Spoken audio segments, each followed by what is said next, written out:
Bom, meus amigos e minhas amigas, muito bom dia. Você está no canal Espiritismo Explicado, eu sou Lazarino Barbo. E antes de começar o nosso vídeo de hoje, vou te pedir que deixe aí o seu like, inscreva-se no canal, ajude o nosso canal a crescer. Isso é muito importante. Esses estudos precisam chegar ao maior número possível de pessoas. O nosso estudo de hoje é sobre os sintomas da mediunidade. Muitas pessoas sofrem sintomas de mediunidade, passam a vida inteira, muitas vezes, portando vários desses sintomas que às vezes perturbam a vida, às vezes trazem muito desconforto e não sabem o que é, de onde vem. Para entendermos a mediunidade é preciso considerar que nós estamos vivendo neste momento na dimensão física, no mundo encarnado. Quando o nosso corpo morre, nossa consciência, nós vamos para o mundo espiritual. É uma dimensão do universo onde moram os espíritos que não têm corpo. Fora do corpo físico, nós conservamos conosco o nosso corpo espiritual, ou perispírito. No mundo encarnado aqui na Terra tem algo em torno de 7 bilhões de espíritos. Mas isto é apenas 1/5 da humanidade que habita o planeta Terra. A grande maioria dos habitantes do planeta Terra estão no mundo desencarnado. Então existe muito mais gente no plano espiritual do que aqui na Terra. Vir para a encarnação é algo assim muito disputado no meio dos espíritos, porque num mundo de expiação e provas, os espíritos precisam muito da reencarnação para poder curar seus perispíritos que muitas vezes estão adoecidos por maus comportamentos mentais. Num planeta de expiação e provas, que é o nosso, a energia predominante muitas vezes é do ódio, da mágoa, dos maus sentimentos, e isto causa doenças espirituais. E existe uma grande quantidade de espíritos no plano espiritual, doentes por conta destes maus sentimentos, e eles necessitam da reencarnação para curar-se. Por isso, vir para o mundo encarnado é uma oportunidade que nós não podemos de jeito nenhum desprezar. Nós precisamos estar atentos a isso, que esta vida aqui é uma oportunidade que pode demorar muito para que tenhamos uma outra. Então os médiuns são aquelas pessoas que, estando no mundo encarnado, elas têm a capacidade de captar as energias mentais do mundo espiritual. Então, todas as pessoas são médiuns.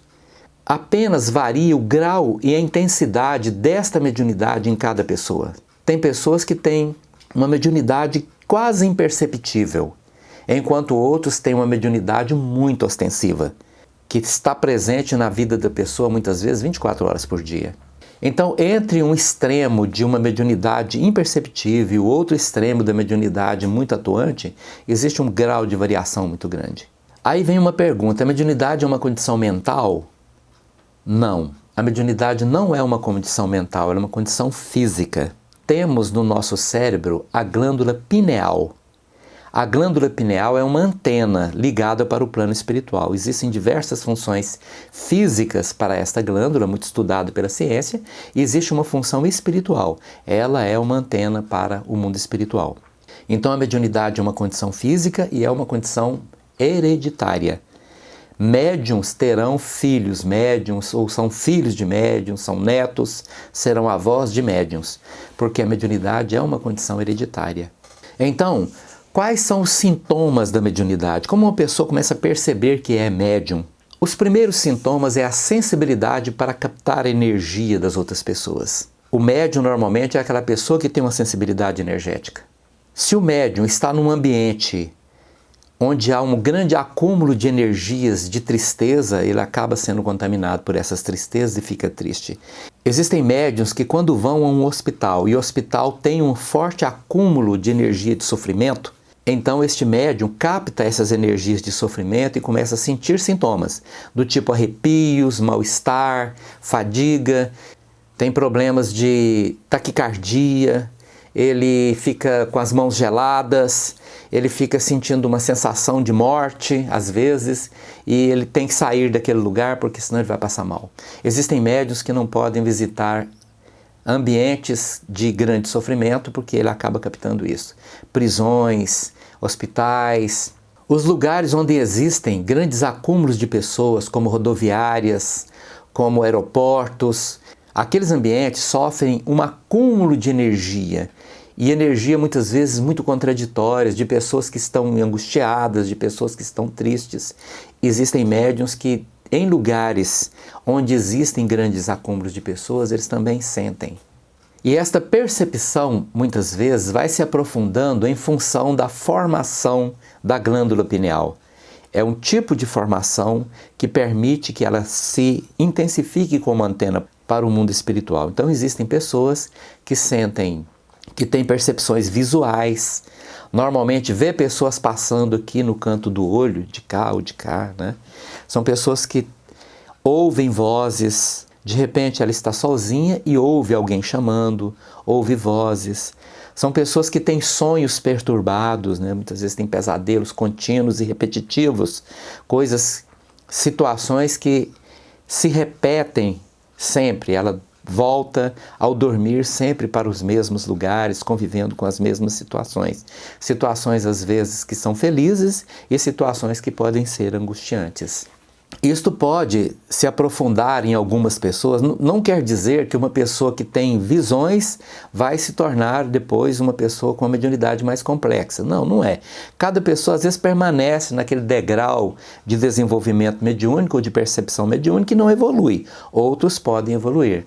A ponto de todas as doenças mentais, onde a pessoa tem que ir para o psiquiatra, os casos de esquizofrenia, os casos de perturbação mental, onde a pessoa não tem uma condição de raciocinar direito. Então, todas essas situações que interferem na nossa mente, na grande maioria das vezes, está relacionada a fenômenos mediúnicos. Fenômenos mediúnicos que precisam ser estudados, precisam ser analisados, precisam ser controlados para que a pessoa não tenha problemas mais graves e tenha que passar a vida, muitas vezes, tomando remédio psiquiátrico, né? O que fazer diante dessas situações? A primeira providência a ser tomada quando a pessoa percebe que estas influências mediúnicas trazem algum nível de perturbação para a sua vida é que ela busque um centro espírita. Infelizmente, apenas o Espiritismo aprendeu a lidar com a mediunidade, estudou o assunto, criou mecanismos de ajudar pessoas com estas percepções mediúnicas.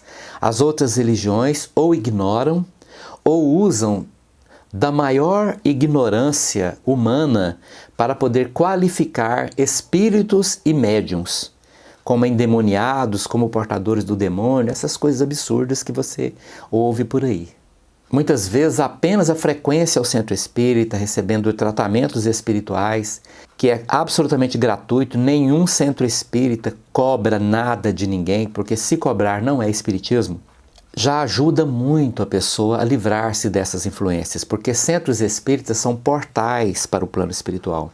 Muitas vezes espíritos que se aproximam de médiuns, eles estão doentes e sentem-se bem na presença do médium, por uma lei natural, por um princípio de ligação fluídica com o médium, ele compartilha seus sofrimentos com o médium. E desta maneira ele se sente aliviado e passa a acompanhar o médium, né?